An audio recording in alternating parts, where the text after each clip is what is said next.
Oke, pertemuan ketiga ini topiknya adalah model bisnis dan kanvas model bisnis atau bisnis model kanvas atau BMC. Ini sebagai salah satu topik sangat penting dalam ilmu manajemen.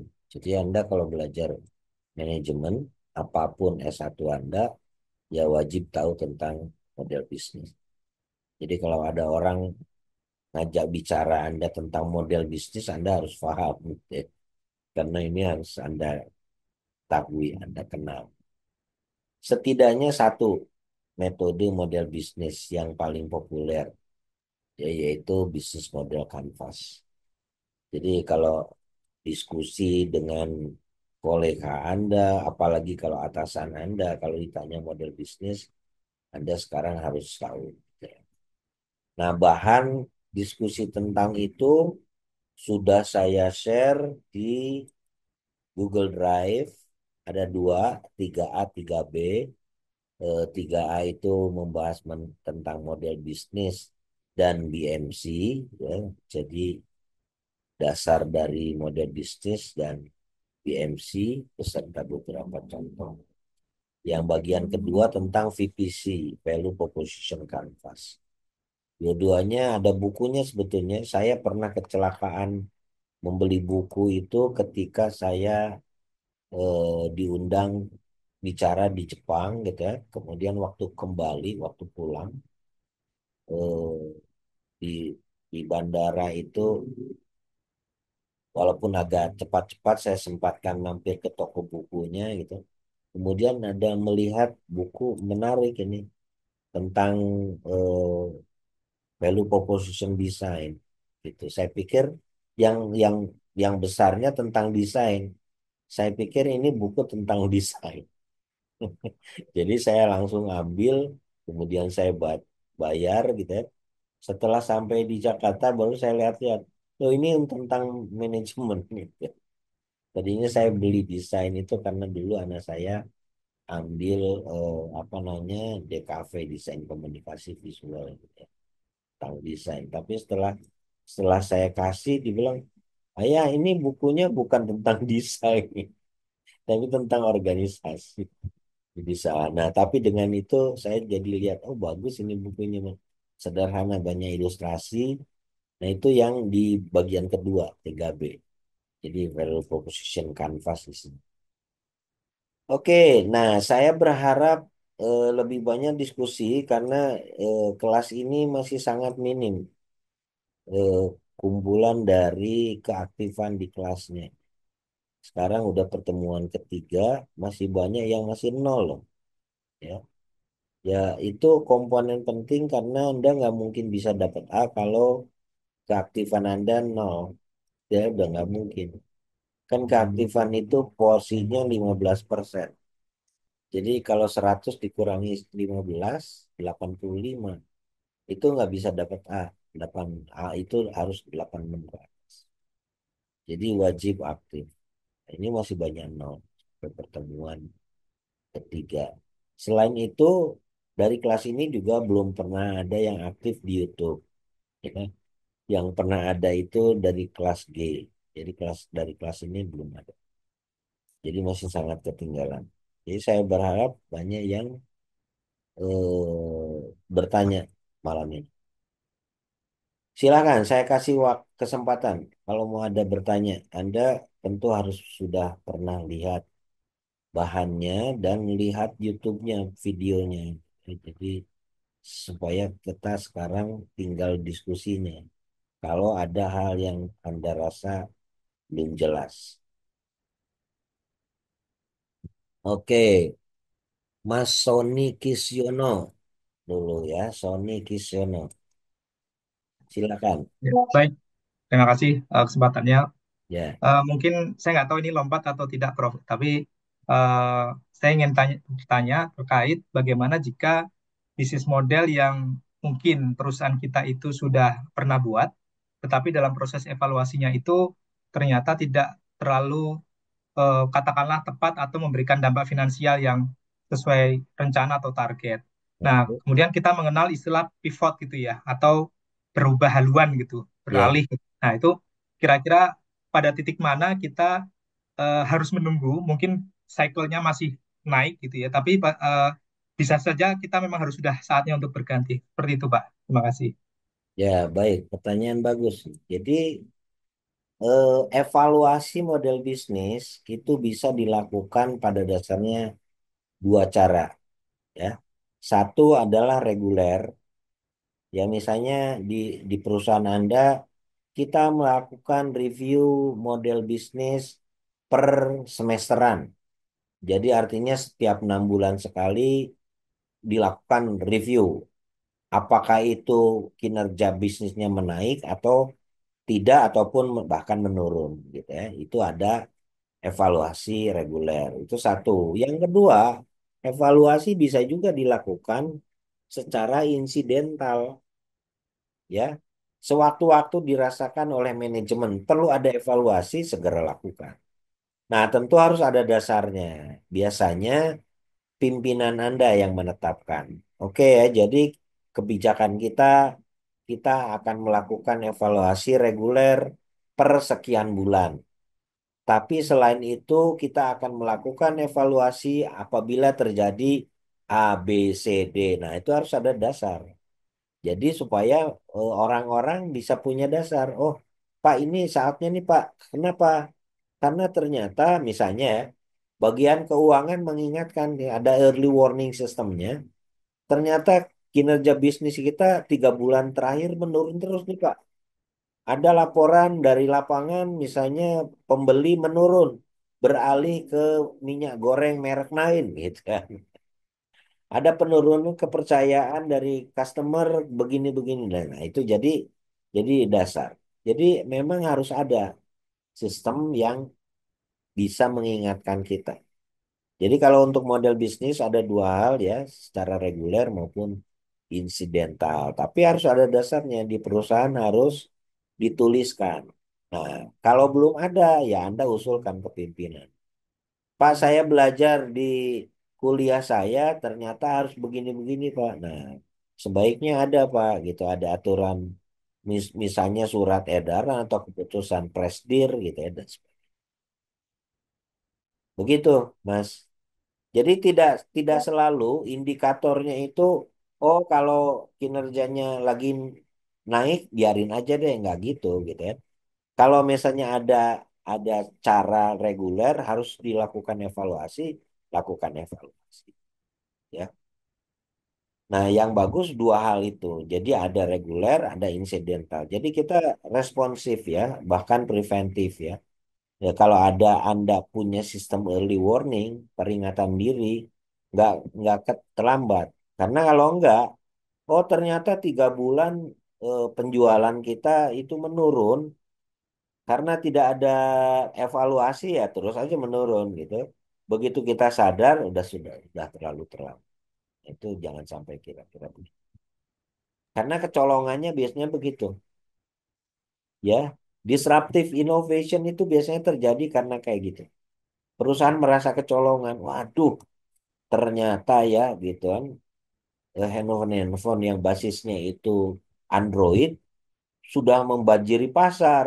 Kita sudah terlalu terlambat untuk bergerak. Nah, itu yang dialami oleh Nokia ya. Karena perusahaan besar biasanya lambat, lemot bergeraknya. Saking besarnya, berubahnya susah tuh. Ya perusahaan kalau udah terlalu besar kan susah berubahnya. Birokrasinya lambat sekali ya. Oke, berikutnya Sahnawi. Malam Pak Tatang, Dalam.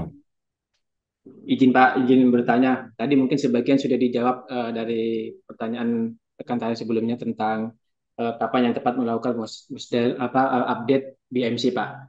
Kebetulan di tempat saya bekerja memang memakai BMC Pak, dan kami selalu Oke, melakukan perusahaannya apa nih? di konstruksi dan properti Pak, bentar. Apa perusahaan apa? Di BUMN Pak, PTPP Pak, BM? BUMN, PP, Oh, PP, PTPP BUMN. Pak. Ya, PP ya. ya, biasanya di proyek itu kami selalu melakukan BMC ketika pada saat Oke, melaksanakan hold point tahunan, Pak. Jadi setiap oke. tahun itu dievaluasi, apa realisasi cost structure-nya seperti apa, terus revenue stream-nya seperti apa, dan juga sensitif terhadap marketnya itu seperti apa, Pak. Jadi memang beberapa dari kunci BMC baik di segmentasi marketnya maupun dari key activities-nya biasanya banyak mengalami perubahan karena sangat sensitif lagi dengan market, Pak. Nah, kaitannya Oke. dengan perubahan yang kita lakukan secara whole point tiap tahun, apakah nanti juga akan berpengaruh secara bisnis model korporasinya, Pak ya? Akan memberi dampak untuk keputusan bisnis model yang secara korporasinya atau tidak begitu signifikan, Pak ya, atas perubahan-perubahan di setiap masing-masing proyeknya, Pak, dari BMC yang dijalankan. Ya, bisa iya, bisa tidak. Ya, kalau itu yang mendasar, mungkin saja merubah bisnis besarnya. Tapi kalau bentuknya moduler, ya, masing-masing relatif independen. Misalnya Anda punya SBU, SBU itu maksudnya Strategic Business Unit yang relatif independen, biasanya tidak merubah si holdingnya, quote unquote. Tapi kalau itu hal yang sangat mendasar, bisa jadi. Ya tergantung konteksnya. Oke, baik. Berikutnya Deswita.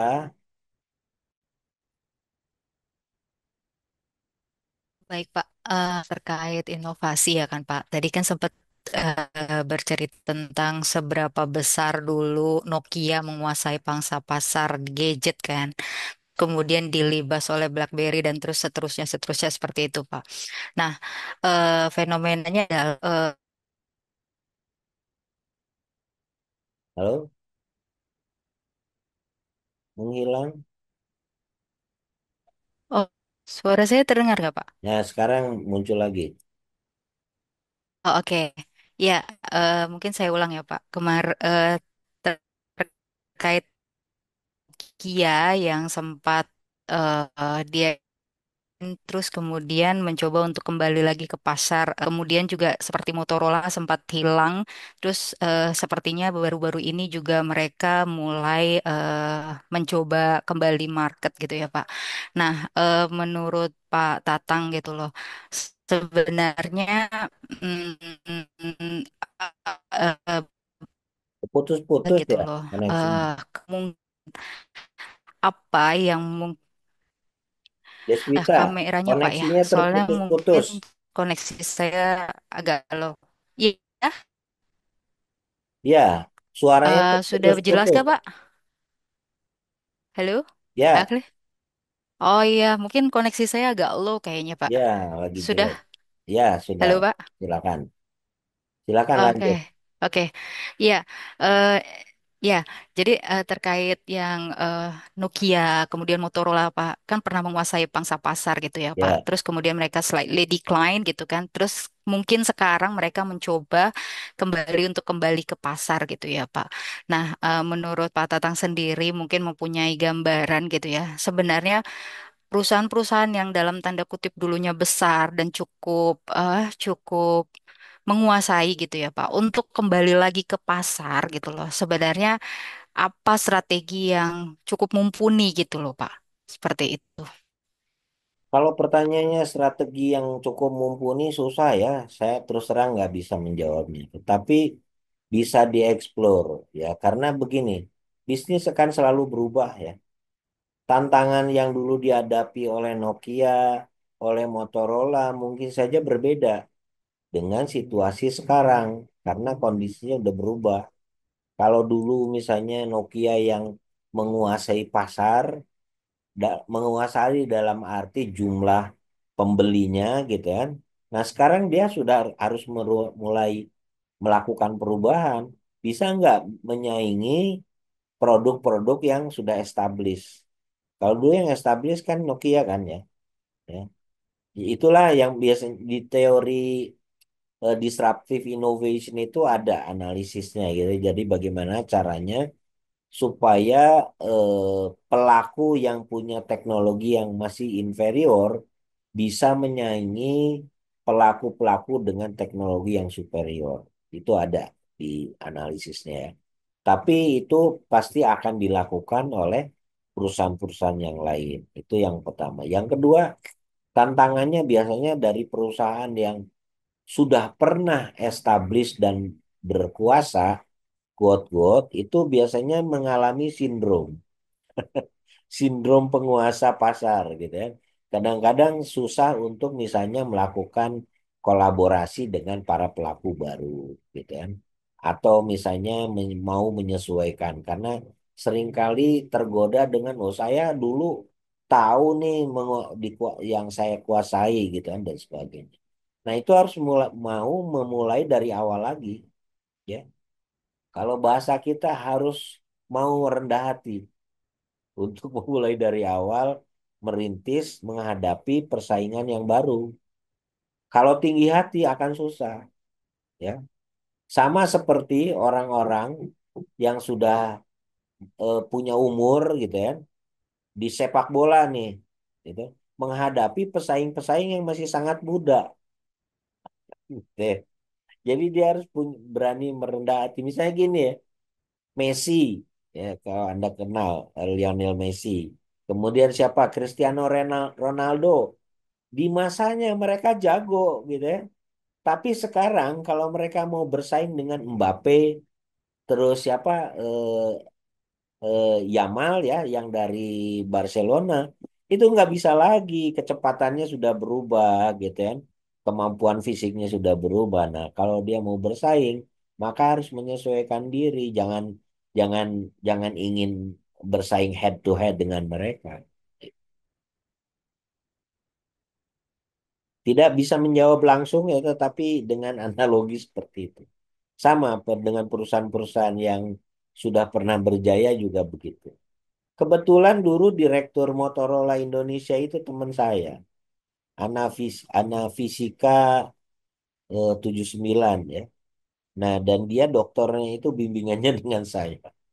Jadi suatu saat dia itu memutuskan mengundurkan diri dari Motorola, kemudian ingin kembali ke kampus.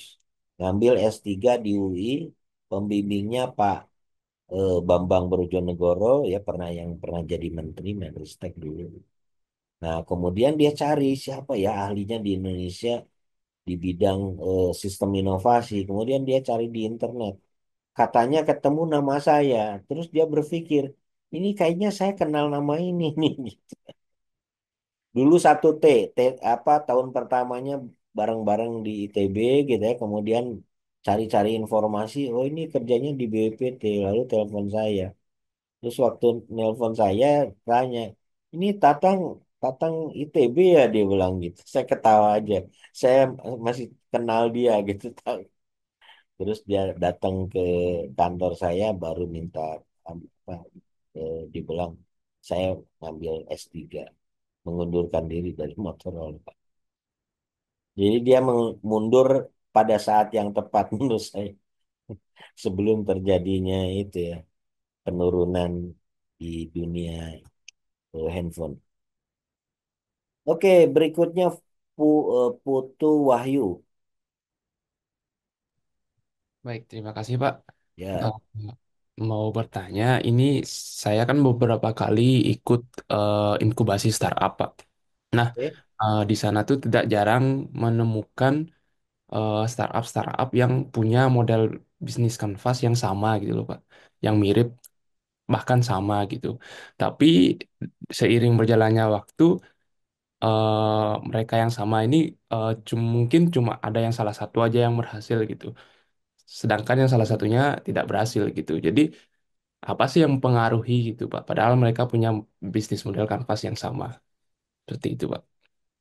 Justru harus kalau kalau bisnis berbeda nggak boleh punya bisnis model yang sama, ngerti nggak? Kalau Anda punya pesaing sama-sama startup ya, dan kalian mengembangkan model bisnis, harusnya nggak sama. Ya, kalau sama ya pasti bersaing head to head, ngerti nggak? Harus harus berani berbeda tentu saja. Entah dimanapun ya, apakah di customer segment atau cara Anda menyampaikan ya di channelnya atau value propositionnya berbeda gitu. Elemennya bloknya sama tentu saja karena Anda menggunakan BMC kan, tapi isinya harus berbeda. Ya kalau sama ya pastilah apa nggak mungkin bisa berhasil semua kan. apalagi persis di segmen pasar yang sama, ya berarti bersaing head to head kan, ya. Nah, itu salah satu tantangan bagi startup, ya. Biasanya hanya mekanistik mengisi model bisnisnya, ya. Oh, customer segmen saya adalah masyarakat Bekasi misalnya gitu. Yang satu juga sama, ya berantem tuh di situ. Tapi jarang yang berani, misalnya yang saya maksud customer segmen saya itu adalah orang Bekasi yang ke kantornya naik sepeda. Kayak gitu kan. Kan lebih spesifik kan ya. Jadi sasaran bisnis Anda itu sangat spesifik. Nah, startup itu biasanya nggak berani begitu. Ya, jadi jadi berpikir keras seperti itu. Yang kedua, memang ada kritikan dari Esmoria, ya, bahwa startup itu tidak mudah karena BMC itu katanya cocoknya untuk bisnis yang sudah established. Jadi untuk startup eh, perlu disesuaikan. Dia mengusulkan menggunakan Lean Canvas. Nah, Lean Canvas itu ada di bahan lampiran, ya, di bahan yang saya share. Meskipun itu debatable ya, jadi menggunakan Lean Canvas atau BMC. Tapi menggunakan dua-duanya kalau ada waktu bagus untuk menguji salah satu model bisnis. Oke, mudah-mudahan bisa menjawab pertanyaannya Putu. Iya, baik. Terima kasih, Pak. Oke, Edo P. Ya, izin Pak Tatang. Saya mau nanya sih Pak, terkait BMC itu kan terdapat 9 elemen utama ya Pak. Ya, Apakah suatu bisnis itu harus memenuhi semua 9 elemen itu Pak, atau kita bisa mengeliminir salah satunya ya, tergantung bisnis kita. Mungkin itu, sama apakah bisa kita buat skala prioritas ya Pak, terkait dengan 9 elemen tersebut. yang pertanyaan kedua jawabannya ya bisa. Tapi pertanyaan pertama, apakah boleh mengisi hanya sebagian? Kalau Anda hanya ingin mengisi sebagian, jangan gunakan BMC. Gunakan saja Lean Canvas, gitu ya. Jadi kalau mau menggunakan BMC itu ya harus terisi semua. Kan BMC itu cara. Kalau Anda mau mengembangkan model bisnis, caranya bisa berbagai metode. Tapi kalau Anda memilih dengan BMC, ya isi semua. Kalau tidak mau mengisi semua, jangan pakai BMC, gitu kira-kira.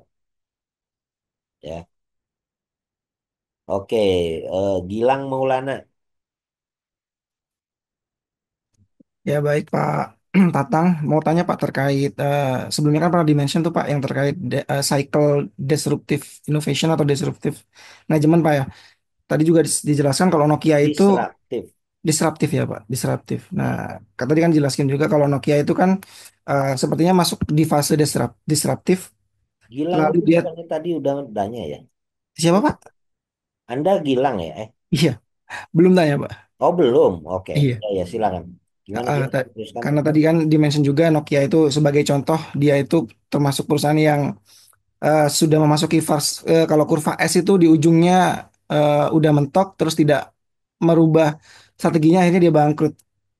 Nah, yang mau saya tanyakan kalau kita melihat studi case di Apple gitu Pak, kan Apple itu tidak mengikuti tren OS Android gitu, tapi dia tidak bangkrut lah kasarnya gitu. Apakah Ya. karena dia masih belum mencapai puncak kurva S-nya atau memang karena ada teori lain atau strategi lain yang diaplikasikan oleh Apple itu aja Pak?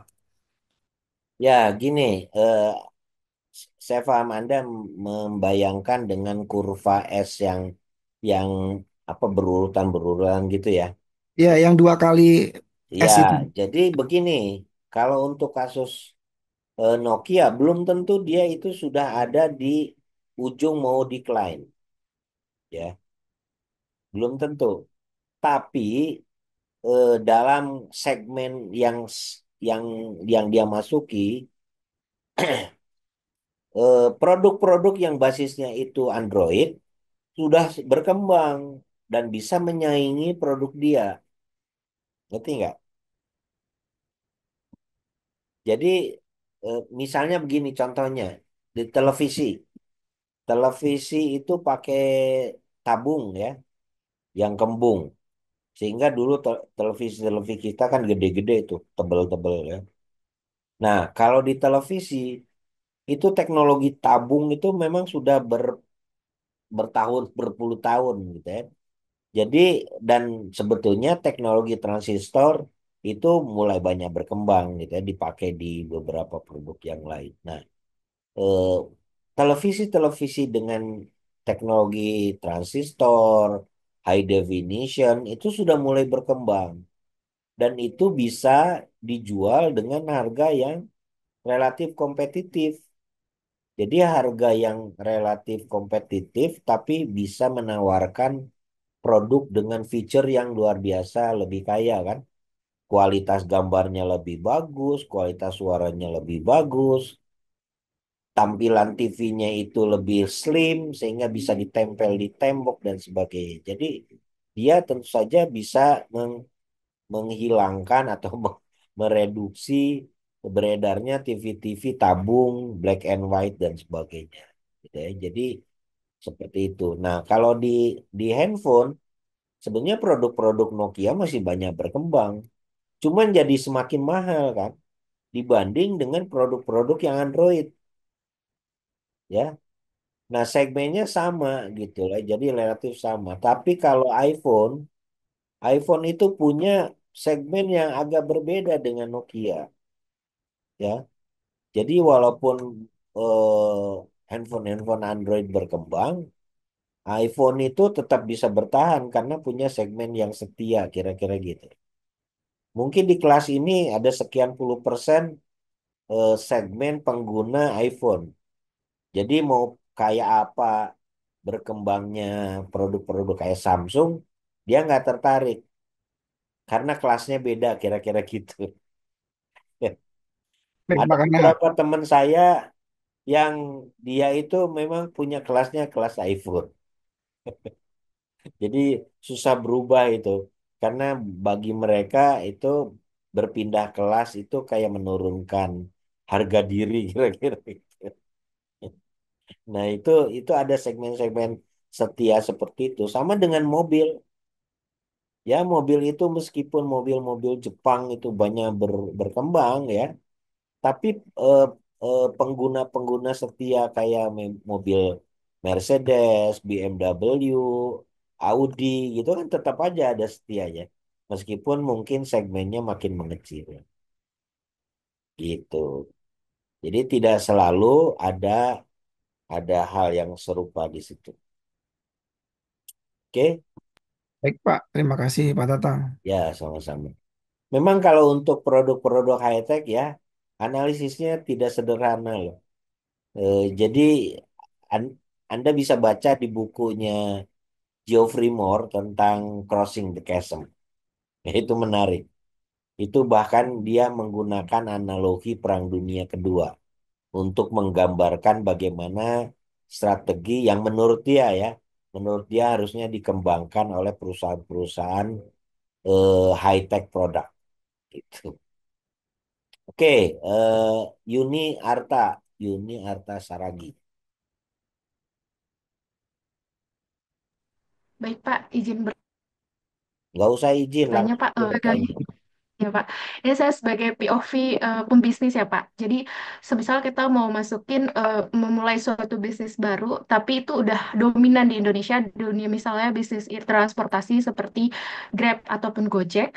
Nah, dimana kalau kita lihat untuk case sebelumnya Uber itu kan tidak berhasil survive ya Pak di Indonesia. Sementara kita ini mau memulai bisnis tersebut.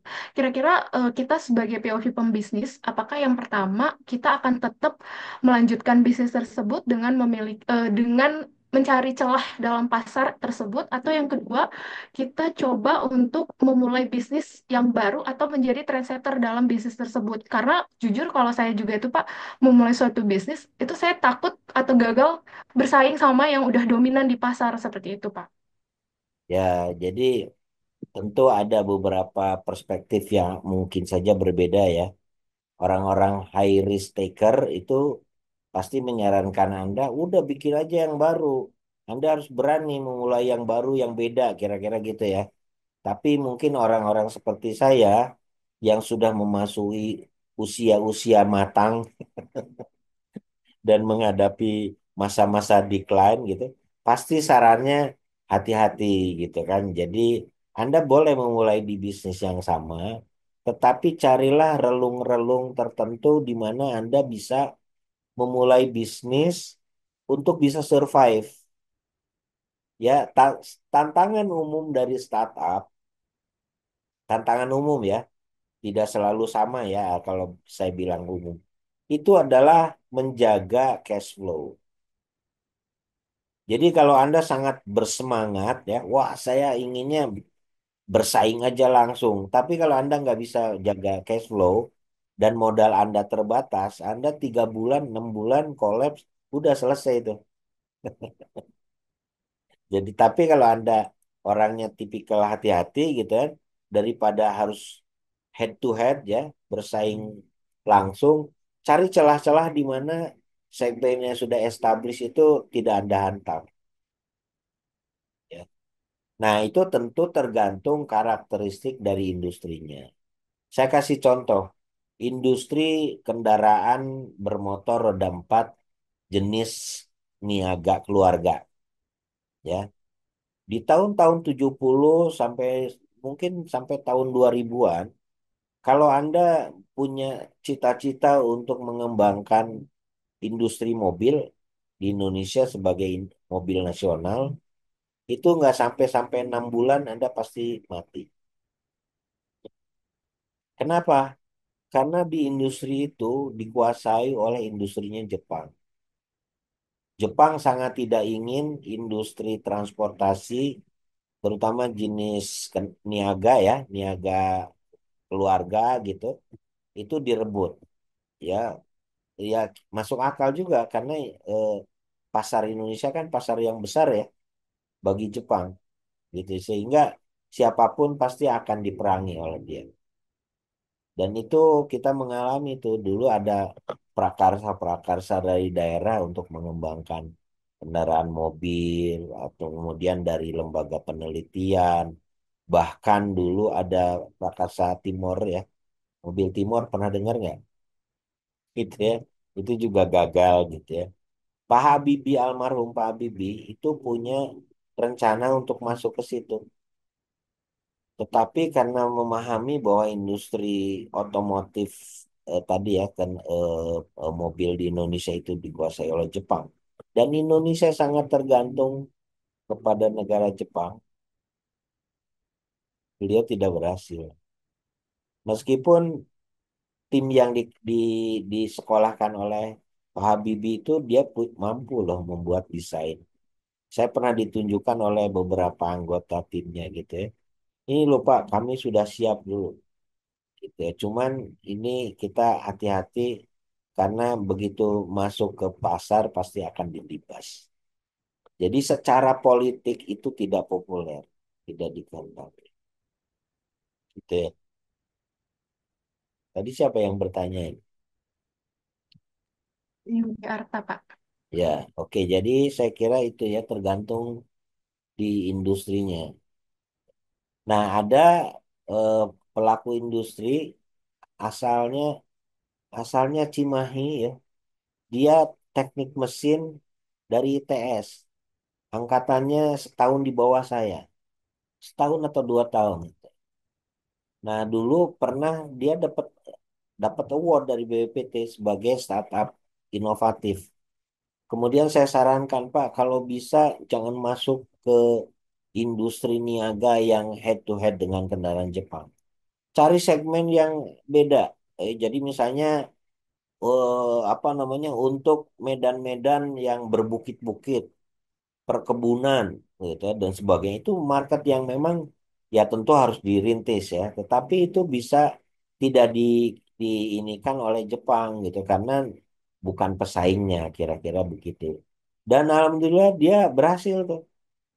Jadi mengembangkan bugi ya, jenis kendaraan mobil bugi itu yang bisa apa menanjak di daerah-daerah terjal dan sebagainya. Sampai sekarang masih survive.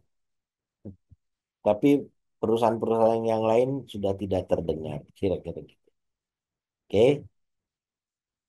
Yuni Arta. Tadi sudah ya Yuni ya. Sudah Pak, sudah Pak. Ya. Muhammad Muhammad siapa? Khairin. Koiron, Pak. Khairan. Iya, Pak. Eh, bertanya, Pak. Izin bertanya, Pak. Ya. Terkait Gak usah BMC ini, minta Pak. izin, langsung aja kalau bertanya. Tanya aja. Iya, Pak. Terkait BMC ini, Pak. Berdasarkan pengalaman saya, Pak ya. Ya. Sekarang kan kebetulan saya juga menggunakan apa namanya metode BMC ini untuk Oke. proyek saya di kantor Hmm, terkait investasi. Nah, investasi ini rencananya akan kita BUT-kan. oke. Nah, akan tetapi kalau menurut saya BMC ini mungkin tidak jangka panjang ya, mungkin atau bisnisnya kemungkinan nggak akan berubah-berubah lah, karena tergantung kebijakan dari top manajemen ibaratnya kan. Nah, kalau menurut pandangan Bapak ini, kira-kira untuk mengantisipasi hal tersebut, BMC ini agar bisa untuk strategi jangka panjang, kira-kira apa Pak ya? Seperti apa Pak ya? Ya kalau strategi gini, kalau strategi jangka panjang Anda lihat dari perusahaan lebih tingginya. Kalau Anda bekerja di project, kan harus lihat perusahaan induknya, kira-kira seperti apa. Jadi model bisnis ini merupakan terjemahan dari strategi bisnis, ya. Dan biasanya memang bukan sifatnya jangka panjang, umumnya loh ya. Biasanya relatif bisa berubah. Nah, bagaimana caranya kita melakukan apa namanya antisipasi terhadap perubahan model bisnis? Ada dua cara. Satu, lakukan evaluasi reguler. Nah, itu kebijakan perusahaan masing-masing ya. Reguler itu berapa lama? Ya mungkin ada perusahaan yang melakukan setahun sekali atau setahun dua kali, artinya satu semesteran, atau mungkin setiap quarter gitu, tergantung. Yang kedua, melakukan review atau assessment atau evaluasi insidental. Jadi ketika Anda melihat mencurigai ada kemungkinan perubahan-perubahan di pasar atau dimanapun ya, itu Anda mulai mengantisipasinya. Nah, kita harus lakukan review gitu, kayak gitu. Jadi tidak ada formula pasti kapan kita harus melakukan pengembangan bisnis jangka panjang. Ya biasanya model bisnis tidak jangka panjang, biasanya menengah. Tapi berapa lamanya sangat tergantung bisnis kita. Ya coba contoh misalnya gini, di perusahaan-perusahaan laptop kira-kira setiap berapa bulan sekali tuh teknologinya berubah. Tahun ya, yang Enggak, kurang dari flagship. setahun. Anda cermati setiap mungkin 3 bulan, 6 bulan, kemampuan RAM bisa berubah banyak nih, ya. Tapi kalau Anda berbicara tentang industri energi, nggak bisa bicara tentang bulanan, ya. Energi bisa tahunan, bahkan mungkin di atas 3 tahun, gitu ya. Nah, jadi beda-beda tergantung industrinya. Anda bicara tentang industri fashion gitu ya, industri kreatif fashion, batik gitu ya, kan nggak bisa berbicara tahunan kan. Mungkin setiap 6 bulan, saya nggak tahu siapa yang ngerti fashion. Mungkin berubah. Kalau di Amerika, di fashion itu setiap musim berubah. Karena nggak mungkin kita pakai pakaian musim panas gitu ya, dipakainya musim dingin kan nggak cocok gitu. Kolor apa atau kaos oblong dipakai di musim dingin, wah kacau. Atau Anda memakai pakaian musim dingin di musim summer, kan nggak cocok gitu. Jadi akan berubah. Jadi tergantung industri dan di mana kita berbicara tentang industri tersebut. Oke. Ayu Indri. Iya, Pak. Eh, saya mau bertanya, kira-kira BMC ini bisa diterapkan atau digunakan di LSM atau NGO, apa tidak, Pak? Bisa. Nah, itu kalau bisa, eh, gimana gambarannya ya, Pak ya? Ya sama. Tinggal Anda bisa mengidentifikasi elemen-elemen dari 9 blok tadi. Jadi siapa customer segmen Anda? Kalau Anda bicara FSM, siapa yang Anda layani? Kan nggak mungkin, oh anu Pak, yang saya layani masyarakat. Masyarakat itu masyarakat mana? Indonesia. Masyarakat Indonesia ada 280 juta, gitu ya. Jadi harus spesifik berbicara elemen-elemen dari 9 blok model bisnis yang BMC ini. Pada dasarnya semua bisa. LSM bisa, lembaga pemerintah bisa. Tingkat kesulitannya pasti beda-beda. Oke, Rida Tentiani. Baik, Pak. Terima kasih. Saya izin bertanya, melanjutkan sedikit dari pertanyaan sebelumnya terkait BMC itu kan ada komponennya 9 blok ya, Pak. Di mana Hmm? misal kita lihat misal kayak contohnya marketing mix. Itu kan awalnya analisanya 4P ya, Pak. Kemudian Ya, berkembang menjadi 7P. ya. Nah, kira-kira BMC ini sendiri seiring dengan waktu itu apakah bisa jadi ada perkembangan dari 9 blok tadi, semisal mungkin sekarang yang sering digaungkan itu kan tentang keberlanjutan gitu mungkin, Pak. Apakah akan ada perubahan di masa mendatang? Terima kasih, Pak. Saya nggak tahu, mungkin saja kalau Rida ngambil S3, topiknya adalah pengembangan BMC untuk industri atau bisnis masa depan. Bisa jadi. Ya. Jadi BMC ini dikembangkan dari risetnya Alexander Osterwalder. Ya, dari apa namanya, dari Eropa ya, di Austria. Dia melakukan penelitian S2-nya, riset tesisnya itu didorong dari curiosity, kenapa sih kok model bisnis katanya di bidang manajemen ini penting. Tapi kok ketika dia melakukan riset di praktik-praktik perusahaan, ya, para praktisi itu mereka enggan menerapkan model bisnis secara spesifik. Mungkin mereka punya, tapi ketika ditanya mereka nggak tahu gitu model bisnis apa. Nah, kemudian dia melakukan riset. Kemudian dilanjutkan dengan riset S3-nya. Karena temuan di S2-nya itu dibilang, oh ternyata diskusi model bisnis itu bagusnya di lingkungan akademis saja. Gitu. Sehingga paper-paper penelitian gitu ya, di lingkungan akademis banyak.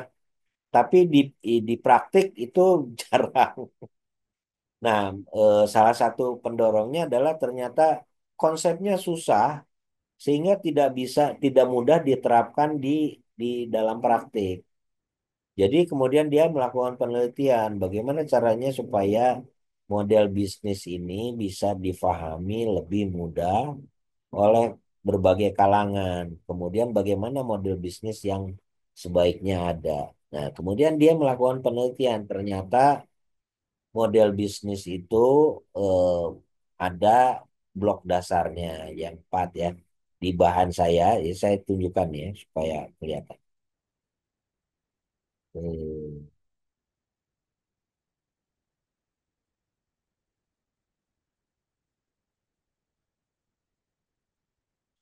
tahu ceritanya, udah kelihatan belum? Ya, Pak. Ya, ya. Jadi framework dari model bisnis itu menurut dia ada 4. Satu, pelanggan, yang kedua penawaran atau offer, yang ketiga infrastruktur, karena apa yang ingin dipenuhi kepada pelanggan kan harus bisa terrealisasi. Jadi infrastrukturnya apa kira-kira gitu. Ke elemen keempat itu adalah keuangan. Karena semuanya harus harus bisa direalisasikan kan. Harus ada energinya kira-kira, ya ukurannya adalah uang, cuan kira-kira gitu. Kalau enggak mungkin. Hanya terjadi sekali perusahaan merugi ya sudah selesai kira-kira gitu. Nah, 4 ini diterjemahkan kepada 9 elemen tadi. Customer segment, value proposition, channel, customer relationship, dan revenue stream. Itu urutannya harus gitu ya, karena ada logikanya di situ. Kemudian elemen berikutnya adalah eh, apa namanya, kapabilitas inti, jaringan kemitraan, konfigurasi aktivitas, dan cost structure. Jadi gitu. Nah, karena itu di bukunya, jadi di disertasinya dia kemudian mengembangkan model visual. Model visual itu yang bisa dilihat. Makanya dia menyebutnya kanvas. Anda tahu kalau pelukis ingin mengekspresikan idenya gitu, kan lewat kanvas kan. Oh begini loh, persepsi si pelukis tentang seseorang. Oh gambar perempuan. Atau persepsi dia tentang sebuah pemandangan. Oh begini. Itu kan dituangkan dalam kanvas kan. Nah ini juga eh, analoginya sama. Sebuah model bisnis kalau kita tuangkan dalam kanvas kira-kira memenuhi itu gitu ya. Nah, itu dituangkan dalam buku populernya ini. Saya akan kembali ke situ ya. Nah, jadi bentuknya kira-kira seperti ini. Elemen-elemen tadi tuh oh, ada customer-nya, oh, ada value proposition dengan simbol-simbol yang berbeda-beda tadi. Ini logikanya. Kemudian disederhanakan dalam bentuk seperti ini. Nah, ini ya, dalam bentuk template BMC ini. Ada customer segment, ada value proposition, dan seterusnya. Jadi caranya urut-urutannya juga ketika Anda melakukan analisis, urutannya harus sama. Customer segment dulu, kemudian value proposition, baru kita bicara tentang channel, baru kita bicara tentang customer relationship. Kemudian barulah kita masuk ke revenue stream. Kemudian berikutnya adalah key resources, lalu key activities dan key partners gitu kan. Nah, kemudian barulah cost structure. Ini urutannya demikian. Karena ada logikanya gitu. Nah, jadi urutan-urutan ini adalah urutan-urutan dalam bisnis model Canvas. Nah, kembali ke sini tadi saya sudah menunjukkan dari disertasinya dia yang idenya adalah bagaimana mengembangkan model bisnis dalam bentuk bahasa visual. Bahasa visual itu artinya kelihatan dalam bentuk skematik gitu ya, gambar yang sederhana karena misi dia itu mengembangkan model bisnis yang mudah difahami dan diimplementasikan. Dituangkan dalam buku ini nih. Anda bisa membelinya di Gramedia salah satunya atau bisa lewat Amazon gitu ya. Ini bukunya relatif mudah dibaca, jadi Anda pelajari ini. Saya nggak tahu harganya kalau sekarang. Nah, itu ceritanya tentang itu, model bisnis tadi. Itu. Oke? Baik, Pak. Terima kasih. Ya, sama-sama. Berikutnya siapa nih? Nisa, Nisa Desiana. Iya, Pak. Ya, Ya, saya ingin bertanya dari saya sempat baca materinya Bapak, ada BMC, ada juga tentang Blue Ocean ya. Em, Sempat terbersit, saya tuh bagaimana sih cara perusahaan yang memang sudah lama berdiri, perusahaan raksasa yang sudah besar ya, contohnya kayak Matahari ya Pak, kita katakan. Terus ya. Matahari itu bagaimana sih caranya dia bisa beradaptasi dengan uh, model bisnis yang baru tanpa harus mengorbankan bisnis pelanggan lamanya. Karena ketika Matahari itu ternyata pernah membuat coba nih pakai metode Blue Ocean, membuat sejenis e-commerce-nya itu langsung gagal total nih Pak. Dan kita lihat juga Matahari sekarang juga memang tidak sebesar dulu ya waktu saya kecil. Itu bagaimana sih Pak seharusnya Oke. cara Ini, perusahaan tersebut? ini diskusinya akan panjang kalau spesifik Matahari. Tapi esensinya begini. Biasanya kalau sebuah perusahaan akan menempuh Blue Ocean Strategy, ya biasanya harus pasarnya harus bisa lebih spesifik. Karena filosofi dari Blue Ocean itu, ibaratnya persaingan bisnis dia itu ada di lautan merah. Kenapa merah? Karena berdarah-darah, kira-kira gitu ya. Bisnisnya itu persaingannya berdarah-darah karena misalnya biasanya yang bersaing harga. Udah, pokoknya bagaimanapun kalau Anda membuat, kayak misalnya bisnis Matahari itu kan banyak pakaian ya. dan aksesorinya. Kalau Anda menjual produk yang relatif sama, harganya itu bersaing saja, udah kalah kira-kira gitu. Eh, Apalagi ini dengan bisnis yang sama-sama offline ya. Apalagi diserbu dengan persaingan-persaingan marketplace, di mana misalnya yang memasarkan di sana orang-orang selebriti, ya.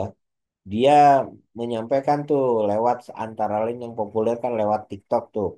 Jualannya, oh ini baju ini kalau di pasar yang misalnya disebutkan, kalau di pasar Matahari itu harganya 300.000 loh. Kalau di saya ini itu karena saya impornya langsung gitu kan misalnya ya, promosinya. Itu harganya 150.000, hanya 50%-nya. Bagaimana orang tidak tertarik? Ya, jadi adanya marketplace itu luar biasa merubah bisnis-bisnis konvensional. Ya, apakah itu di fashion, pokoknya di industri-industri kreatif ya, itu banyak sekali terpengaruh. Bahkan sekarang saja masih tetap ada kita menyaksikan perusahaan-perusahaan yang nutup ya, yang seperti dulu kayak ada pernah dengar Giant ya, Giant apalagi tuh. Itu anu di mana-mana. Dan yang menarik buat saya yang dulu kita perkirakan eh, segmen-segmen seperti Superindo. Superindo itu kan relatif harganya di atas ya, di atas Giant. Tapi justru itu malah bertahan. Kenapa? Karena mungkin eh, produk-produk yang mereka jual itu punya segmen yang relatif spesifik itu di atas yang bawah. Kalau di Giant Iya. itu kan masyarakat umum itu.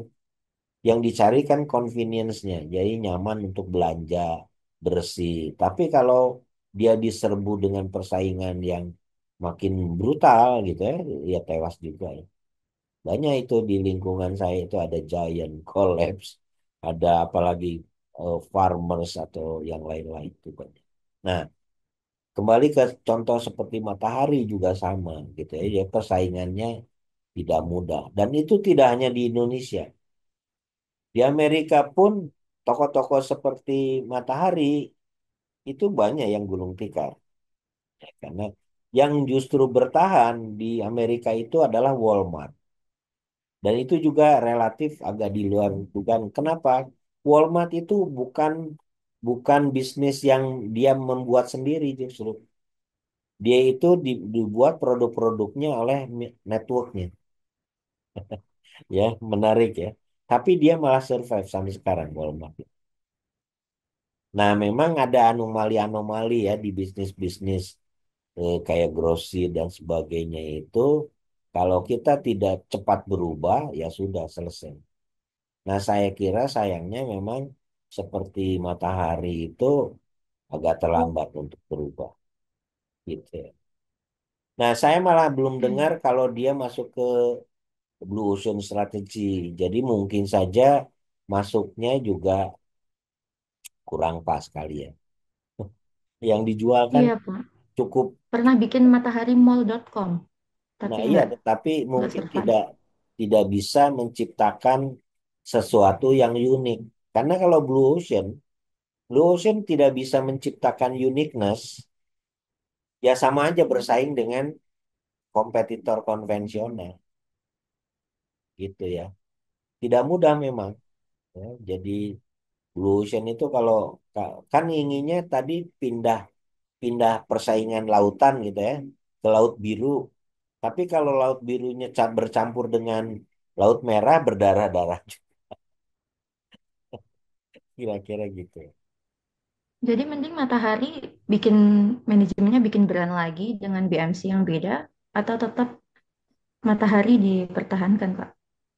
Jangan-jangan harus berubah brand juga, ya. Eh, Jangan-jangan loh ya, saya nggak bisa mengklaim itu sebuah langkah yang tepat. Kenapa? Karena sampai sekarang mungkin kalau orang bicara Matahari, oh produknya itu adalah kelompok untuk masyarakat menengah ke bawah. Mungkin loh ya. Tapi kalau Anda ingin masuk ke segmen yang relatif berbeda, ya brandnya berubah sekalian. Supaya orang tidak melihat, oh ini kan matahari yang sama gitu, yang dulu juga. Apalagi musim sekarang matahari jarang muncul gitu ya. Nah, bermain dengan brand itu banyak dilakukan oleh startup-startup bidang fashion di luar negeri. Banyak. Baik, Dengan Pak. misalnya menggait dengan berbagai cara. Mungkin selebriti tertentu gitu ya dengan branding yang berbeda dari yang yang lama. Meskipun kalau kita perhatikan di fashion sekarang beda-bedanya tuh tipis-tipis banget loh. Dari alas kaki sampai atas itu jenis produknya relatif berbedanya sedikit loh. Sekarang itu misalnya produk alas kaki sudah banyak yang bisa dibuat oleh Indonesia dan bagusnya luar biasa menurut saya. Tapi ketika itu dicitrakan tertentu ya, coba alas kaki dari misalnya yang bagus ya dari 750.000 sampai puluhan juta ada tuh. Fungsinya sama diinjek di kaki. Tapi ketika Anda bisa memamerkan ini sepatu saya harganya misalnya 32 juta gitu ya. Orang dengan entengnya mengatakan itu. Sepatu saya 32 juta walaupun mungkin itu menciptakan kelas-kelas tertentu ya, segmen tertentu. Di mata saya 32 juta untuk diinjek-injek aja gitu. Dan dia tidak bisa menjamin kita ke surga kan. Kira-kira gitu ya. Nah, beda. Jadi segmennya yang diciptakan memang beda gitu. Mungkin segmen-segmen seperti itu yang memasarkan, yang ikut memasarkan adalah orang-orang seperti misalnya tokoh siapa penyanyi kayak Ariel gitu kan. Oh, wah ini sepatu yang dipakai oleh Ariel loh gitu kan. Atau yang dipakai oleh siapa Ahmad Dhani dan sebagainya. Jadi sekarang adanya kan di situ ya. Kira-kira begitu. Ya. Menarik dan challenging pertanyaan Anda itu. Iya. Oke, Iya, Pak. berikutnya Makasih. Antan Fatoni. Antan Fatoni. Selamat malam, Pak.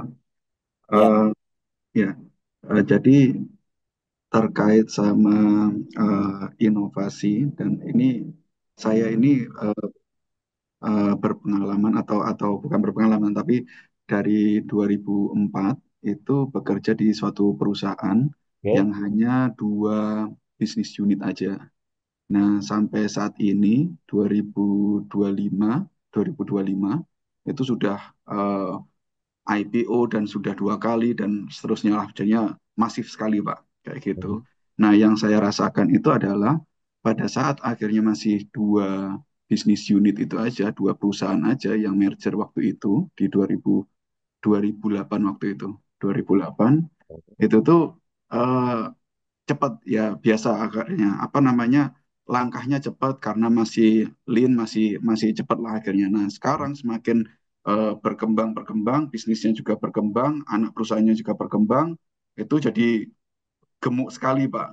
Memang akhirnya eh, selalu ada audit internal audit untuk tapi biasanya internal audit di tempat kami itu akhirnya membuat gemuk badan makin akhirnya membuat beban dan akhirnya prosesnya birokrasi juga jadi apa panjang kayak gitu akhirnya Ya, dan gerakan jadi lambat. ya. Nah, eh, menurut Bapak itu kira-kira apakah ada strategi ya Pak ya akhirnya yang membuat jarang apa namanya perusahaan besar tapi bisa mereview bahwa gimana caranya dia tetap keep it simple gitu loh Pak secara prosesnya secara birokrasinya sehingga kalau misalnya nggak kayak gitu kan eh, apa namanya akan kalah bersaing juga gitu menurut saya. Nah, kalau misalnya apa namanya ada contoh mungkin dari pengalaman Pak Tatang suatu perusahaan kayak gitu yang sebenarnya semakin besar tapi dia juga mengaudit itu malah mengurang-urangin birokrasi memangkas birokrasi itu kira-kira ada atau enggak Pak? Kira-kira mungkin ada contoh juga Pak Tatang. Ya, Terima kalau kasih. kalau pengalaman pribadi saya nggak punya ya, karena Saya dulu bekerja di lembaga pemerintah. Tapi begini, Anda bisa belajar dari Batel.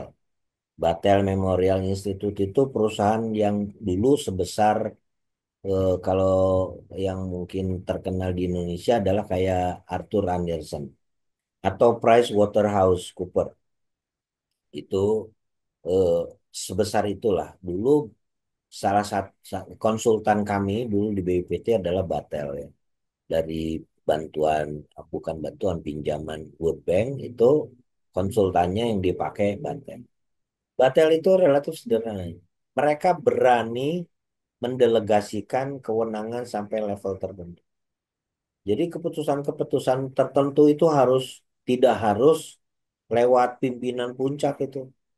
Karena kalau lewat pimpinan puncak itu kan lama sekali ya birokrasinya jauh. Jadi salah satu cara bagi sebuah perusahaan yang sangat besar adalah keberanian mendelegasikan wewenang pengambilan keputusan manajemen termasuk policy. Atau perusahaan itu berani membagi diri, ya pecah aja menjadi beberapa perusahaan. Memang ada dua pemikiran ya, perusahaan itu justru digabung-gabungkan jadi besar, ada holding gitu-gitu. Tapi itu dari sisi birokrasi malah nambah kerumitan. Karena kan gini ya, salah satu tantangan di dalam bisnis masa sekarang, kecepatan pengambilan keputusan, ya. Kecuali untuk bisnis-bisnis tertentu yang relatif established. Misalnya peran-peran negara gitu ya, peran-peran sosial. Itu kan memang relatif established ya. Kan nggak mungkin bisa berubah drastis gitu. Tapi kalau industri-industri yang umum, kayak misalnya di industri handphone, industri teknologi gitu kan, itu perubahannya cepat sekali. Anda lambat mengambil keputusan, selesai, bubar. Itu ya. Nah, itu yang dialami oleh perusahaan-perusahaan besar. Karena apa? Karena terlalu lambat untuk mengambil keputusan. Birokrasinya panjang sekali. Nah, salah satu solusinya adalah delegasi, keberanian mendelegasikan. Nah, itu harus diambil oleh pimpinan puncak, gitu ya. Jadi, keputusan-keputusan tertentu serahkan saja kepada manajemen yang di bawahnya, tidak harus melalui apa namanya rapat di di melibatkan BOD gitu ya, Board of Directors dan kalau enggak susah kita menghadapi perubahan yang demikian cepat gitu. Nah, salah satu kalau untuk swasta itu yang menarik adalah di Batel. Contohnya di Batel itu ya, misalnya gini, karena itu perusahaan besar, banyak sekali tenaga-tenaga ahli di tingkat teknis yang pinter-pinter memang. Mereka punya paten beberapa gitu kan. Kemudian dia bisa mengembangkan bisnis.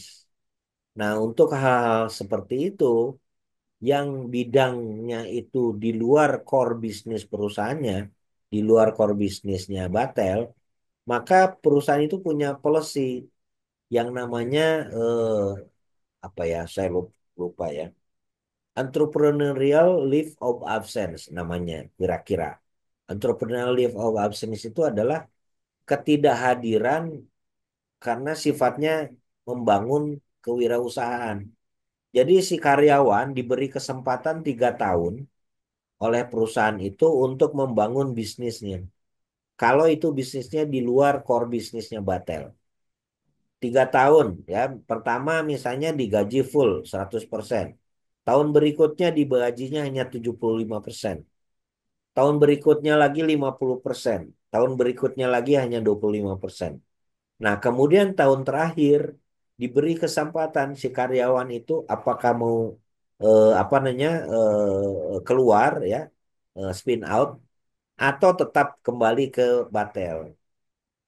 Nah, jadi dia itu sambil bekerja masih tetap dijamin hidupnya kira-kira gitu. Meskipun gajinya berkurang. Dan itu pernah saya wawancara itu ada orang yang mengembangkan bisnis dengan teknologi yang dia punya yang di luar core bisnisnya. Terus saya tanya itu gimana? Oh ya alhamdulillah bukan alhamdulillah ya. Thank God dia bilang itu bahwa perusahaan itu memberikan kesempatan kepada dia untuk mengembangkan bisnisnya. Dan akhirnya dia mengembangkan perusahaan sendiri, kliennya masih Batel, ya yang menggunakan bisnisnya itu, tapi Batel melihatnya itu kan bisnis di luar core bisnisnya Batel, dilakukan di luar, tapi kliennya yang dilayani adalah Batel sendiri. Jadi akhirnya win-win ya situasinya itu. Nah itu susah memang diterapkan di Indonesia. Dulu saya pernah mengusulkan tuh di BPPT. Saya bilang mungkin nggak ya karyawan BPPT itu diberi waktu seperti di Batel gitu. Sampai digaji 75%, 50 dan sebagainya. Terus dimungkinkan keluar udah nggak digaji lagi. Tapi nanti dia bisa bebas berbisnis. Dia bilang apa pimpinan saya bilang gitu. Kalau itu dilakukan di BPPT maka sebagian besar pegawai BPPT akan keluar. Dia bilang. Saya bilang loh itu kan justru jadi challenge buat manajemen BPPT untuk menciptakan lingkungan organisasinya ya gitu. Kalau memang buat si pegawai itu bekerja di BPPT masih menarik, kan dia pasti akan loyal. Tapi kalau enggak ya ditinggalkan aja nggak apa-apa. Kan masih yang untung tetap Indonesia. Ya. Tapi memang tidak mudah untuk di gitu. Oke, eh Tiarso, Ya, izin Tiarso, Pak Tatang. Tiarso Bari Permana Pak pertanyaannya. Tatang? Ya, izin Pak Tatang Ya, menyambung yang barusan dibahas mengenai core dan non-core bisnis terkait apa bisnis model ini, Pak Tatang. ya, Di terutama di perusahaan saya kan ada holding subholding ya Pak ya di ya, Pertamina. Eh yang mana secara proses bisnis saya melihat dari cost dan revenue itu terutama yang di bagian apa non core ya Pak ya itu kan memang jadinya eh, terlihat kecil dibandingkan yang upstream karena gimana gimana upstream ya penghasil crude-nya gitu Pak Tatang. Nah, bagaimana dari sisi BMC mengadopsi agar nilai jual dari suatu organisasi itu bisa lebih terlihat dibandingkan dengan apa holding yang lain gitu Pak. nah, itu gini. Jadi jangan dicampurkan ya. Kalau model bisnis itu kan cara bagaimana sebuah perusahaan menciptakan dan mendeliver value. Kemudian bagaimana dia mendapatkan value dari customer. Tapi yang kalau Anda yang ceritakan itu, kalau misalnya unit Anda menghasilkan sesuatu gitu kan. Hmm, Nah, bagaimana dari kacamata si holding gitu kan. betul Anda betul. bikin aja proposal bisnis. Nah, itu Pak, karena bukan maaf Pak kalau nyela Pak. Jadi eh, kalau di terutama yang non core misalkan di support seperti IT sistem gitu lah Pak ya. Nah, itu kan memang katakanlah kita mengusulkan sesuatu yang memang beneficial value creation-nya itu lebih ke intangible gitu Pak. Nah, kalau dibandingkan dengan yang core kan memang kecil gitu. Nah, itu Pak mohon Oh, pendapatnya. kalau itu sebetulnya kaitannya dengan model bisnis kecil, tapi Hmm, dari sisi inovasi itu bisa signifikan. Jadi hmm, beda ya, cara kita mendiskusikannya itu agak beda. Jadi untuk perusahaan-perusahaan memang harus ada penilaian, eh, apa namanya, meritokrasi yang terkait dengan inovasi. Ya, oke. Anda bisa baca bagaimana 3M, 3M tahu ya, tiga Kaca, m ya. Perusahaan 3M itu mengembangkan inovasi di lingkungan perusahaan. Itu menurut saya salah satu contoh yang bagus.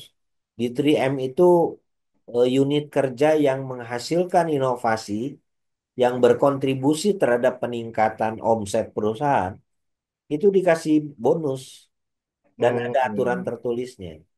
Jadi misalnya 3 tahun berturut-turut unit kerja Anda itu berkontribusi terhadap peningkatan kinerja perusahaan gitu kan.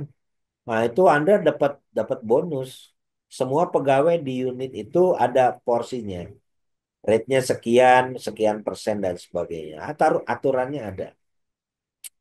Terus perusahaan-perusahaan yang unit kerjanya ada menghasilkan misalnya paten ya, dihitung gitu ya.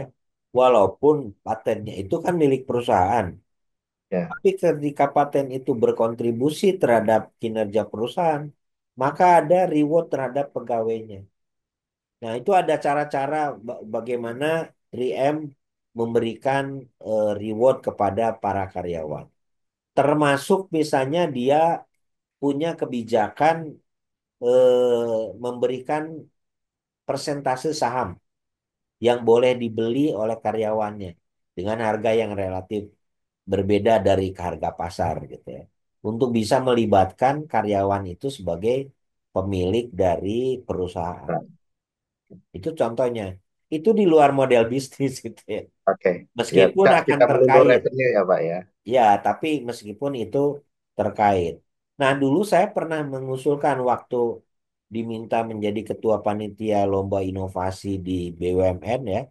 Itu waktu itu menterinya Pak Ahmad Dahlan kalau siapa namanya? Dahlan Iskan mungkin, Pak. Dahlan Iskan, sorry. Pak Dahlan Iskan. Dibilang Pak Tatang gimana caranya ya supaya BUMN-BUMN kita itu apa berkreasi, berinovasi. Saya bilang ya ada reward Pak gitu. Jadi misalnya memungkinkan kalau karyawan-karyawan menghasilkan inovasi, ada reward dari perusahaan atau dari pemerintah supaya mereka bisa diapresiasi atau bahkan diberikan kebebasan. Misalnya kalau karyawan itu punya kreativitas dan di luar core bisnisnya, misalnya PLN nih, karyawan PLN-nya itu mengembangkan inovasi-inovasi, tapi sebetulnya inovasinya itu bisa dijadikan bisnis di luar tugas pokok dan fungsi dari PLN. Dibebaskan aja, kenapa tidak gitu. Sehingga dia bisa punya perusahaan sendiri. Kan bisa saling menguntungkan, tidak ngerecokin, jadi tidak membebani gitu ya. Nanti daripada si karyawan itu merasa dia kreatif, tapi tidak dihargai oleh perusahaannya kan gitu kan. Ngedumel di belakang gitu kan, kalau saya kreatif dan sebagainya, tapi tidak menjadi sesuatu yang dihargai. Nah, itu butuh keterbukaan dari perusahaan. Memang tidak mudah kalau untuk BUMN ya, karena birokratif kan.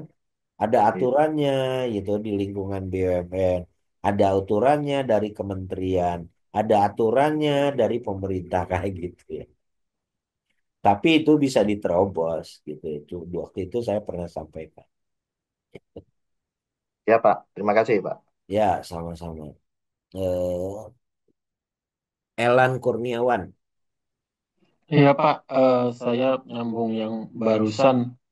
Memang ada kasus-kasus di mana bisnis model kalau yang mendevelop dan mendeploy inovasi itu tidak di manage atau di treat yang sesuai itu bisa membuat revenue-nya menjadi turun. Kasus yang saya ingat itu mungkin ada kasus lain yang sepengetahuan Bapak seperti Rio Tinto versus BSP Billiton, Pak, di mining. Apa? Rio Tinto, Pak. Rio Ya, Tinto dan BSP Billiton, Australian Mining oke, Company, Pak. oke. Jadi pada saat itu BSP Billiton merasa IT-nya itu di outsource saja semua, Hmm. sementara Rio Tinto tidak. Sehingga digital transformation-nya yang BSP Billiton itu berjalan lebih lambat dibanding Rio Tinto. Nah, padahal ada beberapa kesempatan-kesempatan untuk mendapat revenue yang bergantung dengan teknologi. Misalnya bagaimana conveyor belt, terus crusher itu bisa di-automate dengan industrial IoT menjadi lebih lambat. Sebab orang-orang yang di-hire oleh BSP Billiton belum terlalu paham bisnis miningnya bagaimana, sehingga mengakibatkan BSP Billiton left behind dan lost opportunity. Nah, tadi menyambung Mas Tiarso tadi, kalau di saya sama-sama satu company di Pertamina Hulu Rokan, itulah yang kami lakukan. Kami juga bikin bisnis canvas model, Pak. Cuma customer-nya internal dan kita mengukur revenue-nya dari value creation dari semua digital innovation yang kemudian disetujui oleh para stakeholder untuk dijalankan eh, dari banyak proposition yang ditawarkan dan kita filter mana yang betul-betul membawa revenue untuk company. Gitu kira-kira Pak, yang mungkin Bapak punya pandangan dari eh, use case itu Pak. Ya, saya kira contoh-contoh seperti itu bisa merupakan contoh bagaimana perusahaan melakukan spin-off ya. Jadi beberapa usulan inovasi itu menjadi bisnis yang terpisah dari perusahaan. Itu bisa, sangat mungkin. Hanya memang membutuhkan keterbukaan dari perusahaan tadi. Ya, kalau enggak akan bisa berkembang. Kalau perusahaan itu melihat bahwa sebuah ide itu bisa menjadi bisnis tersendiri dan mungkin lebih produktif kalau tersendiri di luar core bisnisnya, ya harus berani dilakukan. Tapi jarang perusahaan punya keberanian seperti itu, gitu ya. Sehingga ya menjadi tantangan bagaimana karyawan-karyawannya yang kreatif itu terus masih tetap bisa berkembang. Nah, tadi contoh saya tadi yang Batel itu karena Batelnya terbuka, karena banyak karyawan-karyawannya itu kreatif gitu ya, dan dia melihat sayang kalau mereka nggak berkembang, kalau mereka dikip di perusahaannya tetap tidak berkembang gitu ya, meskipun berkontribusi, maka dia punya kebijakan itu. Karena mereka berpandangan, loh kalau orang-orang seperti ini didorong untuk apa namanya berkembang, walaupun berkembangnya di luar perusahaan kan nggak apa-apa gitu kan. Yang diuntungkan kan negara juga. Kita bisa bisa menciptakan bisnis baru, menyerap tenaga kerja dan sebagainya. Itu. Nah, sebetulnya di perusahaan di Indonesia banyak banyak kesempatan seperti itu. Ya, yang misalnya perusahaan-perusahaannya ini kalau di keep oleh perusahaan induknya, wah itu menjadi beban gitu ya, menjadi birokratis. Ya udah di spin off saja. Atau bisa menjadi anak perusahaan yang bebas. Kan bisa dimulai dari strategic business unit gitu ya. Kemudian jadi bisnis tersendiri. Asal jangan jadi korupsi. Tantangan Makasih kita Bapak. kan selalu itu. Oke, Hairul Afandi. Baik, terima kasih Pak. Oh Pak, Ya, saya mau nanya pada bisnis yang tidak fokus pada pelanggan, misalnya proyek konstruksi, apakah kita itu perlu membuat BMC Pak? tuh. Walaupun tidak, yang Anda maksud tidak fokus ke pelanggan itu gimana Mas? Maksudnya yang nggak Anda harus langsung ke, fokus ke ke pelanggan customer, dong. nggak langsung ke customer langsung gitu Pak. Loh, Model itu urusan relatif ya. Meskipun mungkin unit kerja Anda tidak urusan langsung, tapi kan perusahaan Anda berurusan langsung. Sebuah hmm, perusahaan itu kan pasti berhubungan dan harus harus tahu siapa customer segmennya kan. Ya nggak? ya, ya. Walaupun mungkin pada level sekarang Anda tidak terlalu berurusan. Tapi as a whole, sebagai sebuah organisasi, kan harus berurusan dengan customer. Aneh kalau Anda nggak berurusan dengan customer. Dan kalau Anda sudah belajar manajemen, Anda harus care dengan customer. Makanya harus harus tahu persis sebenarnya yang Anda layani siapa sih gitu kan. Kalau Anda tidak tahu yang Anda layani, itu jadi problem utama itu. Yang mendrive misalnya kita kerjanya ya asal-asalan. Ya saya nggak tahu kok siapa yang saya layani. Kalau saya tahu yang saya layani misalnya unit kepresidenan, wah itu kan beda lagi gitu ya.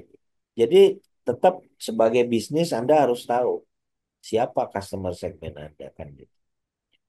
Dan semakin semakin diperlukan model bisnis yang jelas. Apakah Anda menggunakan BMC atau tidak itu soal metode aja. Ya.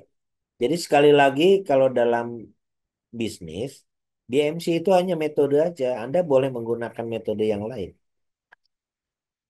Ya, yang tadi kan ada 4 itu ya. Apakah itu apa namanya pakai metodenya Johnson atau Chesbro atau Muge ataupun yang lain. Biasanya kita menggunakan Chesbro itu terutama yang spesifik concern dengan open innovation atau inovasi terbuka. Oke. Oke, berikutnya Indah Purnamasari. Siap, Kita, terima kasih. kita selesai jam berapa ya? Eh, jam 10 ya Jam Pak, 10 ya. Eva? Oke, 5 menit Ya lagi. Pak. Silakan Indah. Sedikit saja Pak dari saya, dari point of view telco di Indonesia ya Pak. Kebetulan saya bekerja di telco. Oke. Kalau kita melihat dunia telco dari tahun 2004 mungkin ya waktu awal-awal ada HP sampai sekarang ini, Hmm. mungkin dulu teman-teman bisa tahu ada Sia, Flexi gitu ya Pak ya.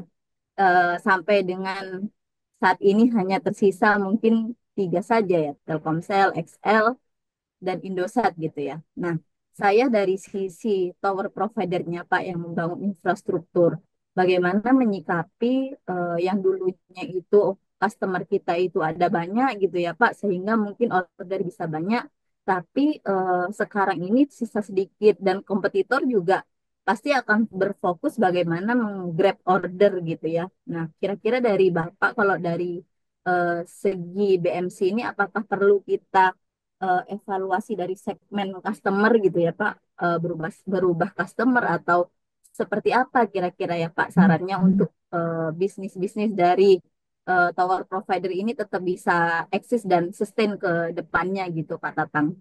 Oke, kalau saya menggunakan BMC ya, tetap 9 elemen itu harus saya evaluasi gitu ya. Nah, kalau saya bekerja di Telkom, Telkom itu kan perusahaan nasional ya. Betul Maka Pak. saya akan lebih menekankan national pride-nya, kebanggaan nasional gitu ya. Karena salah satu keunggulan dari perusahaan-perusahaan nasional kan menciptakan kebanggaan nasionalismenya. Kalau bisnisnya kita bersaing kan ya dengan Indosat, dengan mana lagi gitu ya. Tapi Anda punya keunggulan karena diberikan keistimewaan-keistimewaan.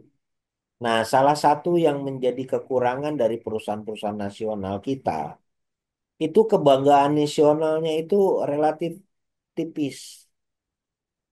Ngerti nggak?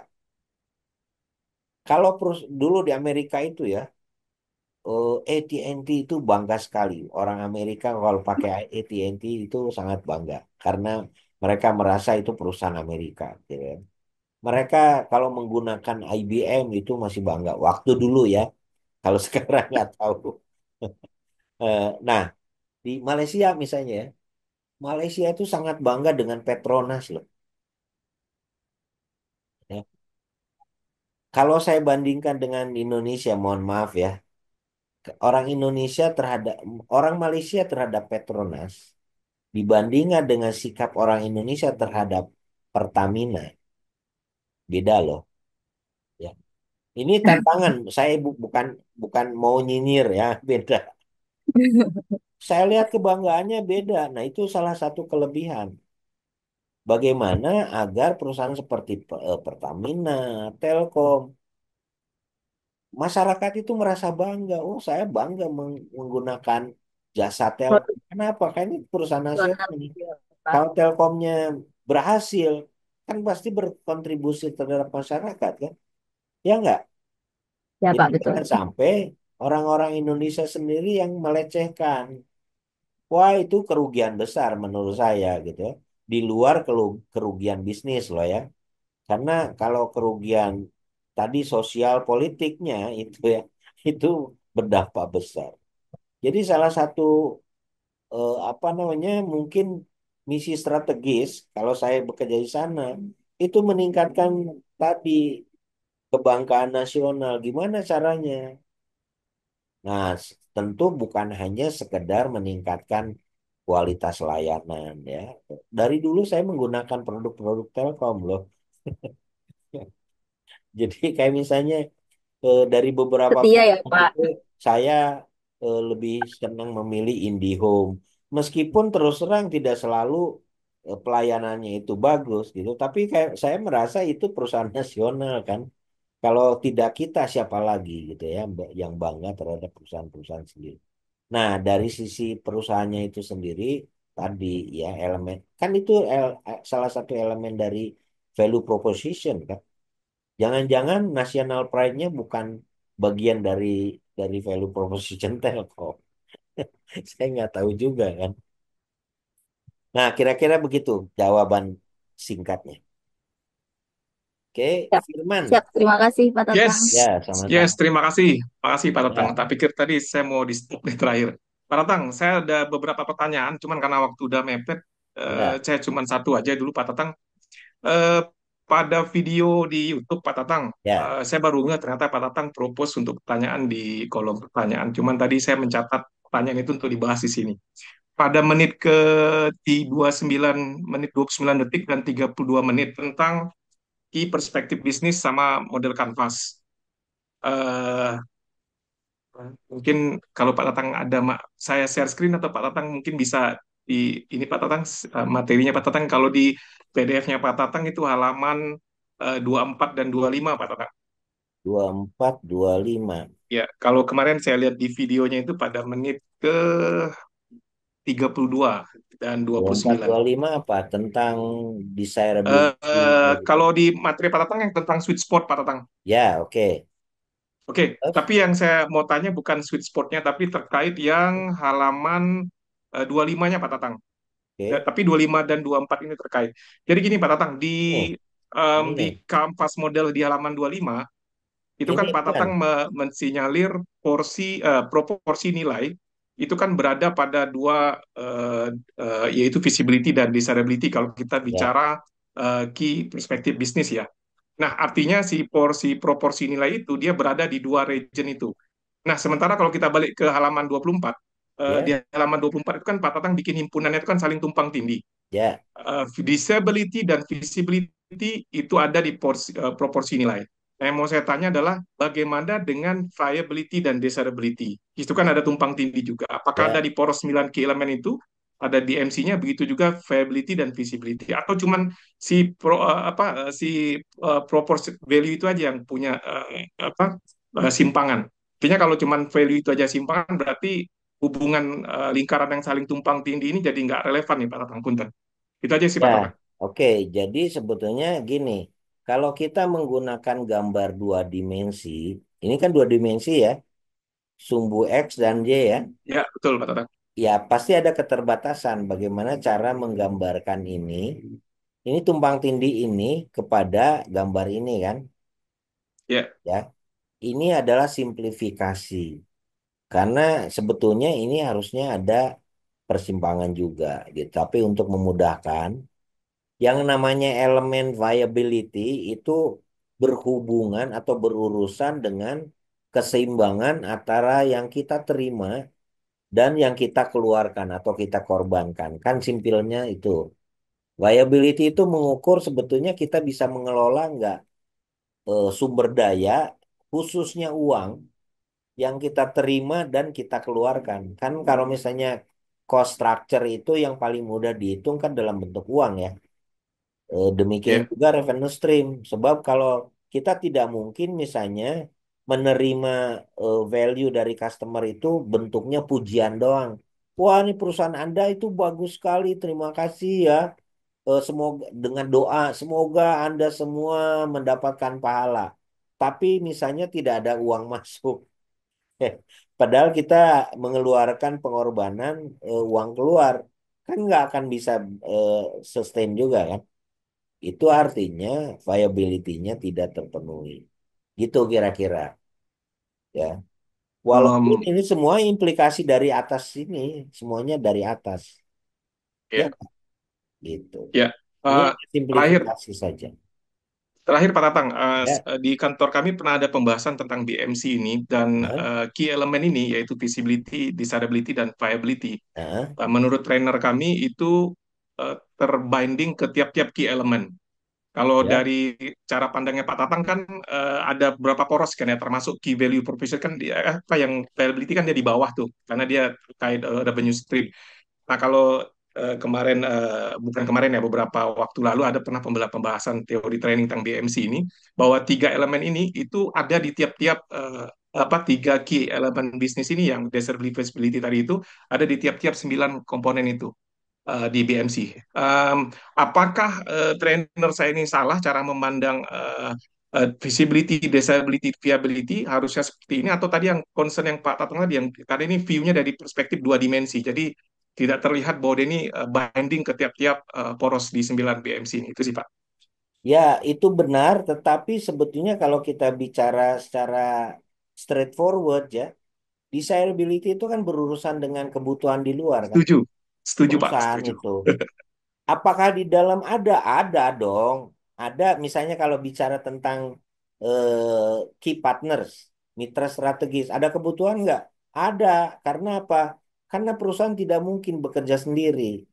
Ya, Sehebat apapun Anda memerlukan orang lain atau organisasi lain.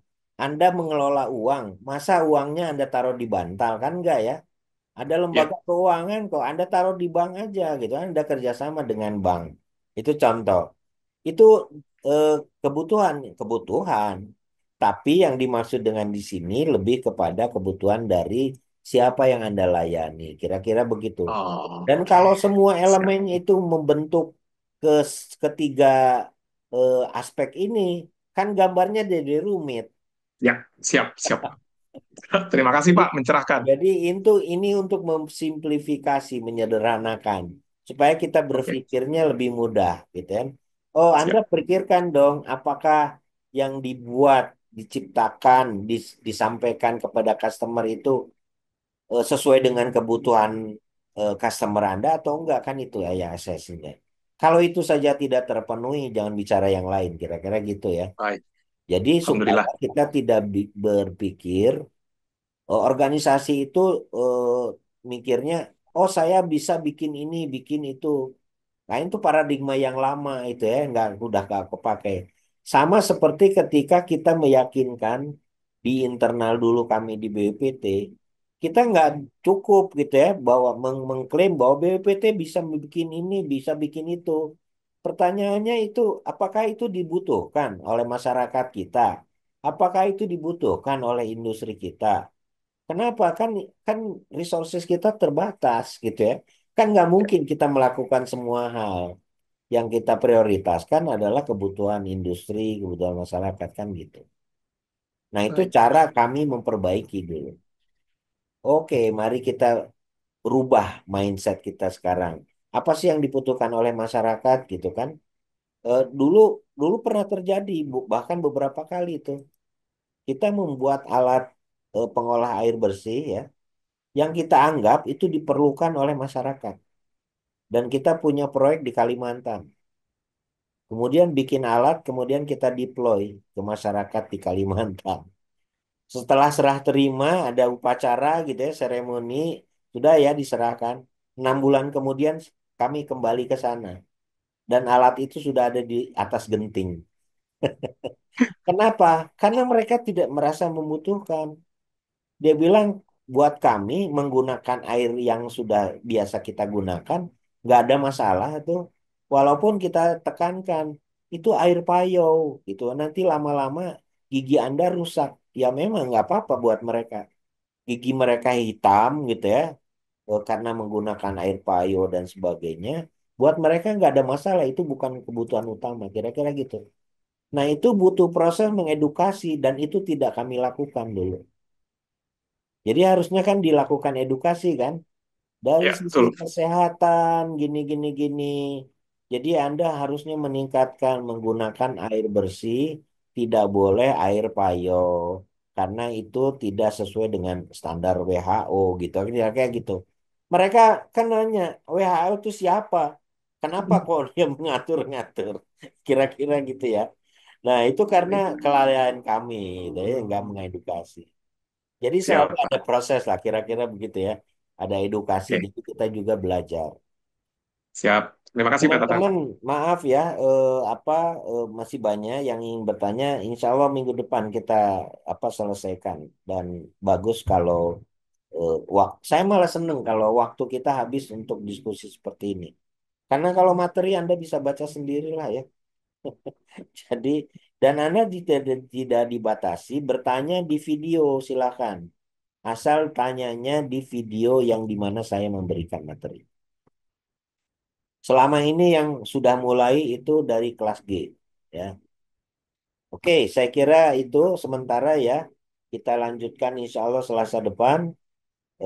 Silahkan Anda pelajari. Minggu depan kita insya Allah akan diskusi mengenai kesiapan teknologi. Bahannya nanti akan saya eh, update insya Allah besok atau lusa ya. Sampai ketemu Selasa depan. Terima kasih. Assalamualaikum warahmatullahi wabarakatuh. Waalaikumsalam. Waalaikumsalam. Terima Terima kasih, kasih, Pak. Prof. Terima kasih Pak Terima Tatang. kasih, Ya, Pak. sama-sama. Assalamualaikum.